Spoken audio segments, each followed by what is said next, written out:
Welcome to 20 Minutes with 2020 Mendocino, our weekly podcast segment where we cover various cannabis industry topics. Today, I'm joined by my usual partner in crime, Adam, founder of 2020, and also a special guest, Casey O'Neill from HappyDay Farms. This week, we will be discussing outdoor 2020 or harvest, essentially. How you guys doing? Doing great. Great. So as everybody knows, it's been a really crazy year. We've dealt with the global pandemic here in California. We've dealt with a crazy fire season. I'd like to talk about the year, and if you guys could sum it up through the lens of a cannabis farmer. One of the things that I'd like to highlight too is that the cannabis industry has been considered essential for the most part around the country. And I think that's something to highlight as well. Okay, let's let Casey go first on this one. All right. Yeah, I mean, this year's been nuts. Everybody knows that. For us on the farm, there was kind of some interesting dynamics in which, revamping all of our food harvest procedures for the pandemic, and also, seeing a real uptick in sales of local produce, seeing that a lot of people were really starting to prioritize knowing where their food comes from, accessing quality food. And so that for us was kind of a strange silver lining. It's kind of this idea that we put a lot of time and energy and effort into, local food security and knowing your farmer and knowing where your food comes from. And so seeing that was, that kind of reprioritization was very powerful. It was also a lot of work for us because, we essentially like a 10x increase in our vegetable business, which was difficult to keep up with. So we, the whole year was pretty much just sprinting, and feeling, behind and trying to catch up. And then the fires came, and that was like, a year that had already been pretty intense was all of a sudden was like full blown panic mode. Like, holy shit, our farm might burn down. And so that was, a lot of preparation, a lot of work for fire preparedness. We're part of the local volunteer fire department, so more trainings and installing water systems and pumps and getting, essentially getting ready to fight a fire. And then, that kind of blowing through and then like, oh shit, okay, cannabis harvest, so the intensity really just stayed ratcheted up all year. And then we got pretty deep into harvest, and we were pretty burnt out. And then we got some more friends to come and help. And all of a sudden, like for the first time all year, we weren't drowning in work. We were hitting a rhythm. And so the tail end of harvest has actually been really outstanding for us. And so it's been a really nice counterpoint to what otherwise has been just a tremendously hectic year. Yeah, and I think in a sort of way you speak for the entire nation, whether it be farmers, cannabis farmers, or just everybody, as far as this year goes. But considering our farm, we were a little more on the lucky side than most of our fellow Mendocino farmers as far as the proximity to the fire. And not talking about the pandemic at this point, but definitely being up on the Bell Springs area, you guys were in an evacuation warning zone, and you guys were certainly, I don't know, as the crow flies, maybe only 7 or 10 miles from the fire, as far as I could tell. So that was pretty scary. Yeah, it was pretty And, I want to go back to a story of actually how I met Casey personally. Although we had been like ancillary friends for a long time, I had never actually met Casey until a different fire that happened in, I want to say 2015 maybe. It was called the Lightning Lodge Complex, and it was the opposite. It was basically right next to our property. Huge flames I could see right from our own porch, and the DC-10 bomber coming right over our house, and a huge full-size aircraft, that type of real scary times. And Casey volunteered to basically store a bunch of our flower that we had either panic harvested or had already harvested. And that's literally the day I first shook hands with Casey, was showing up at his house with truckloads of flower to hang in his drying room. And so I think, from that moment on, we were solid friends. So appreciate that, Casey. I still remember those things, and that, that's what really shows what a real friend, who real friends are. So we still owe you one. And you know, oh shit, man. I think it's gone back and forth lots of times. Shit, most of the gear I run came from you. So, and that to me is the essence of community. It's like, we pull together and we enjoy the good times together, but when times get rough, that, you gotta step up, and the feeling is absolutely mutual. It's been just a joy to share the journey, and just to reciprocate back and forth. That to me is what community is all about. Awesome, guys. Right on. And I'll finish the question with the pandemic. In that, yes, we noticed the same thing that Casey. The prices are still holding steadier than they have in years, if not maybe even a decade. Of course, the legal market's younger than a decade, but the pandemic, I don't know if it created more smokers or if it created a different supply and demand scenario. I can't really explain exactly what happened with all of that, but we did notice the same thing and are still noticing. Yeah, it's interesting. I think there's a seller's market environment for sure. Yeah, and a variety of factors there, in terms of like people having more time to smoke weed because they're home, weed being critical for helping with stress and managing the difficulties of this whole process. The availability. And like we said earlier, it being, yeah, exactly. And the, the essential nature of the business, it being defined as essential. And then also, I think we're starting slowly to reach this point of maturation in the marketplace, both from the, the end consumer and from the buyers, in which, they're starting to see like, oh, that small batch quality is real, and it's different than a mass produced commodity. And so, I think it's still very, very, it's only just starting, but that's been the fundamental hope for all of us, small farmers, is that over time there would be a recognition of the quality of the craft, and that, we would see that maturation of the ecosystem. Speaking of craft, HappyDay Farms is known for small batch craft cannabis, usually from seed, even though I know you grew some of our clones this year. Can you kind of paint the picture for our listeners, as far as your unique situation on the hill, as far as the terroir and the microclimate up there? Yeah, definitely. So, we're up high, 3,000 foot, right on a southwest ridge line. So it's, full supermax sun all day, warm days, cool nights for the most part in the fall, but warm days, hot nights in the summer. So things grow vigorously. Like you said, we've tended to do a lot of seed stock over the years. Definitely also starting to mix in a fair amount of clones just for the, the replicable nature of the production, and the ability to really like sift something out and find the one. And like, definitely big shout out to you guys this year. The Avenue of the Giants was the classic example. Like we did the Av 33, and it was phenomenal. And we did a bunch of seed plants of it too that were really, really good.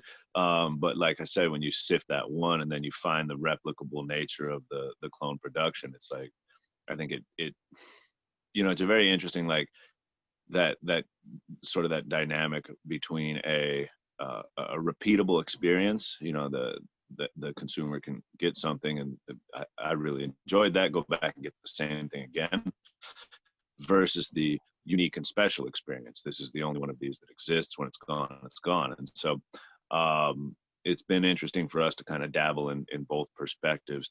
Traditionally, we were very much that unique, non-repeatable experience, but from a perspective of a lot of people out there who are going to the dispensary, if you find something you really like, you want to try it again. And so we're definitely recognizing the need to be able to provide a repeatable experience as well. Now to let the listeners remind Yeah, them. and I believe it comes to a bottom. Oh, sorry, that I was going to remind them that Avenue 33 is one of the parents of our Avenue of the Giants at feminized F2s that have been released recently. And you know, from having grown them this year, like I highly recommend them. They're outstanding, just an unbelievable terp bomb, a pleasure to grow. You know, I'm really pleased with them.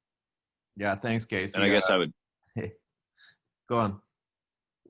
I would just add a little bit, you know, in terms of the farm. So we do, you know, we got right now I got pigs and chickens and ducks and rabbits, and you know we do a lot of vegetable production, farmers markets, and a CSA program. And so you know the whole idea for us is to be as diversified of an operation as possible, and cannabis is kind of the linchpin that makes all that work. So it's, you know, kind of this process of just tremendous gratitude and a lot of effort and joy. What else of ours did you grow this year? I know you Yeah, had. that's. Oh, go ahead. I was just gonna say that's one of the things that we, you know, certainly respect about HappyDay Farms, and that they're really this kind of full circle farm, and I think sometimes, you know, not to downplay the word farmer, but as cannabis farmers, certainly that's what we are. Sometimes I picture a farmer, I think of a farm being, you know, exactly what Casey just described, more than just one crop. So I think it's really neat that he has such a good grasp of the entity itself of farming and not just one aspect of it, and really a true organic farmer, and in every sense of the word, whether it be certified or just the true nature of the farm. And I don't think I know very many people that have such a great grasp on that, that entire state of mind and methodology. So this is one of the reasons we absolutely love HappyDay Farms getting a hold of any of our gear to run for us, and that, you know, I wouldn't go as far as to call them testers, because I really see you guys as more of partners of ours. But you certainly do a great job of running some of our gear before we get it out into the world. Amen. Yeah, you know, it's definitely, I mean, it's been a long time now. And, you know, so the basis of a lot of our seed stock that we've been working with came from you guys. And then, you know, so the OG strawberry, the Ogreberry came from Robbie at Cut Creek, and then, you know, crossing all those together. And, you know, back in the day, the Pure Kush strawberry, and there was a sour strawberry, the Pure Kush strawberry, the OG strawberry, and there was one more I can't remember right now, but those were like the original for us, like that we ran for years. And then more recently, like this year, the Orange Durban we just took down on Friday, and it was phenomenal. Like, you know, I'm not much of a sativa grower. The lates are hard for me because I get itchy trigger finger and I want to start to hacking. So, but like I said, the Orange Durban was absolutely outstanding. It really shined for us. Like we said earlier, we did the Avenue of the Giants, and then we've been also, you know, like I said, that OG strawberry still is in the lineup. The Ogreberry is in the lineup, and then what else did we do this year? Did you do the Oh, spice? yeah, and we did some of the spice in the personal. Yeah, and that was, it's, dude, that is unique, and I really like it. Yeah, I've brought this up before, but a lot of people kind of badger us for calling it the spice, because there's you know, synthetic cannabis called spice, and I always have to say, no, this is the Right. spice. But I mean, I would love it if you support the reason why I named it that, why we decided to name it that, and that, to me, You know, it explains it. it's, you know, because you said, and I agree, that it smells like something you'd find in your kitchen cupboard, and like, you know, just like spices, like food spices evoke memories and feelings. Like it's the same thing where you're like, you smell and you're like, oh, that's both totally new to me and yet takes me back to all kinds of fond, tasty things. What is this? It's like it's a trip. It's definitely like it's one of those ones where you're like, yeah, and you're like, whoa, like whoa, what is that? It's fire for sure. And then also the sour strawberry. Like we're still running the sour strawberry. And that, came from 2020 originally. We worked it and back crossed it a few times and sifted out a pheno and put it into tissue culture with the homies up at Humboldt DNA and Humboldt Sacred Roots.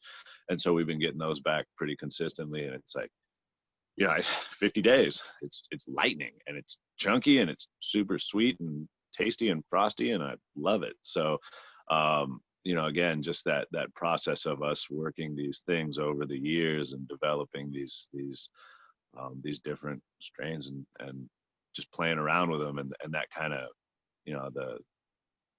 the kind of, again, segueing back to that conversation about community, where it's like it's always just been this sharing and this developing and like, oh, you got something that's really nice, try it with this, and like just this back and forth and that's something I really want to honor in you guys is how open you've been with what you're working with and sharing it with us, and that's something that we owe a tremendous debt of gratitude. Well, we appreciate that, and I think that is a great way to sum up just the general cannabis community in our area, and that I think strain hoarders have always been looked down upon by our community forever. I remember that we had that term coined 20 years ago, when people would be like, I got the best strain ever at your Killer Outdoors. It was finished in late September, and then you're like, cool, can I get some seeds? And they're like, fuck no, those are mine. And it's like those people were essentially shunned from the community. And honestly, I think through karmic reaction, I don't know how many of those people are still around. I mean, that was just not the way to do things. It's not the way we did things, and it's not the way we were taught by our neighbors and friends who had shared their best with us. And that really sums up the old genetics that came through the pipeline to us through those Afghan rich strains from Island Mountain and the Bell Springs area. And then we kind of brought our really kind of indoor based in a way strains, which was the sour, the Humboldt Snow and the Sour Diesel. But when we got going outdoors, we basically moved those from some Arcata, classic Arcata strains that were grown indoors outside, figured out that the Sour Diesel did terrible, but the Sour Snow, the Humboldt Snow did excellent. And that's where we really started coining the sativa that did excellent outdoors, and then joined the forces with those Afghan rich, kind of real classic, old school Humboldt Mendocino strains that were, tried and true outdoor early finishers. Fuck yeah. Well, speaking of a few other new strains that we had found along the way into it. Yeah, speaking of sharing, we shared the Sour Snow with Casey, and you are featuring the Sour Snow and the Sour Strawberry, I believe, and something you're calling the Farm Cut. Can you explain that? Yep. Yeah, definitely. And also, like, you asked me earlier, what gear am I running? And somehow I skipped over the Sour Snow, which was, again, just phenomenal. And so we did it in Farm Cut last year. It tested it, I think 28 THC, 32 total cannabinoids, just absolutely crushed it. Super frosty, super stinky. And so Farm Cut is, for me, like the way I store my personal use is bucked and big leaf, but it's not trimmed. And then when I go to, I'm gonna roll a joint, I'll brush off the sugar leaf and then I'll roll it up. And that way the terps are intact, the trichomes are intact. And so, we've been kind of disconcerted by the fact that the way a lot of the cannabis is going out to the market is through the machine trim and just getting all beat up and then stuffed in an eighth jar. Cause same thing, like I'm not carrying around an eighth. And so, what we really wanted to do was get higher volumes, half ounces and ounces in a nice mason jar that seals well, with the sugar leaf still intact. Like I say, bucked and big leaf, but with the sugar leaf intact so that, you can brush that off and then roll your joint, and you got a little extra to, you can make brownie with it if you want, or, make brownies or whatever. But the idea that the flower is coming to you intact and hasn't been beat up by a machine, and that the farmer's hands were the last ones that touched it. So that's what we've been working with and getting it to the marketplace. The response has been really phenomenal for us. Really happy about that. It's like, finally, after, because under the medical regulations, we were doing farmers markets, we had direct access to people who were going to come and purchase our cannabis and take it home and smoke it. And that disappeared under the regulations, and we don't have that access anymore. And so this is, we're feeling like this is our opportunity to be able to reach the marketplace on our own terms, and that feels really, really good. Right on. Yeah, I hope you create a revolution with that, Casey. I mean, that's really cool. It's a dream come true, that's for sure. Can you tell people where they can find information on flower drops, maybe, or who they can contact about that? Yeah, definitely. So we're on IG at Farm Cut Cannabis, and then right now it's available. Sometime, there's another drop coming pretty quick at Country Club in Redway, at Humboldt Urban Market up in Arcata, and then Therapeutic Alternative in Sac. About to have a drop at Society Jane in delivery service based in San Francisco, but covering most of the Bay, and then in the LA area at Cornerstone Collective, and so and then in Tahoe at Tahoe Wellness. And so, big shout out to the dispensary partners willing to to try something kind of new and untested, and huge appreciation for that, because it's kind of helping us share this dream, and how we want to, like I say, how I keep it for myself. So to me, it's always kind of felt like, if I'm gonna, why would I send something out to the marketplace that's different than how I keep it for myself? So it's we're really super about it. Yeah, and I believe it's definitely would be able to be classified as a little bit more true farm to table in that sense as well. That's exactly, that we didn't have to send it out, that like I said, our hands are the last hands that touched it, and we put it in the jar with love and care to get it out to the people. Now, Casey, you also have a podcast where you cover such topics like land stewardship, sustainable practices in farming. Can you give the viewers that information too? Yeah, definitely. It's the HappyDay Farms Farm and Reefer Report, and so you can find it on iTunes or SoundCloud. I do that every couple of weeks, and then we're on IG at HappyDay Farms, and my Facebook is just Casey O'Neill. Right on. And then our website is happydayfarmscsa.com. Yeah, I think we it's got merch and stuff and T-shirts and all that good stuff available there. Yeah, you got to get one of those hoodies, man. But I think it's very important to highlight all that stuff, because in a time like this, like you said, the awareness of the average person and knowing where their stuff comes from, or even choosing the sort starts and starting their own home garden. So I think it's very important for them to get that information in times like these. Yes, indeed. Now with that, does anybody have any parting words? I think we've reached our 20-minute limit maybe a few minutes ago. Much love and great success. Yeah, thanks for joining. My pleasure, man. Thank you all. Running into you sooner than later. Yeah, definitely. Alrighty, guys, you can find us on YouTube weekly at 4:20 p.m. Pacific Standard Time. We'll be here next week. I think Adam and I will be covering our outdoor pheno hunt this year, and give you a little bit of insight on what's to come in 2021.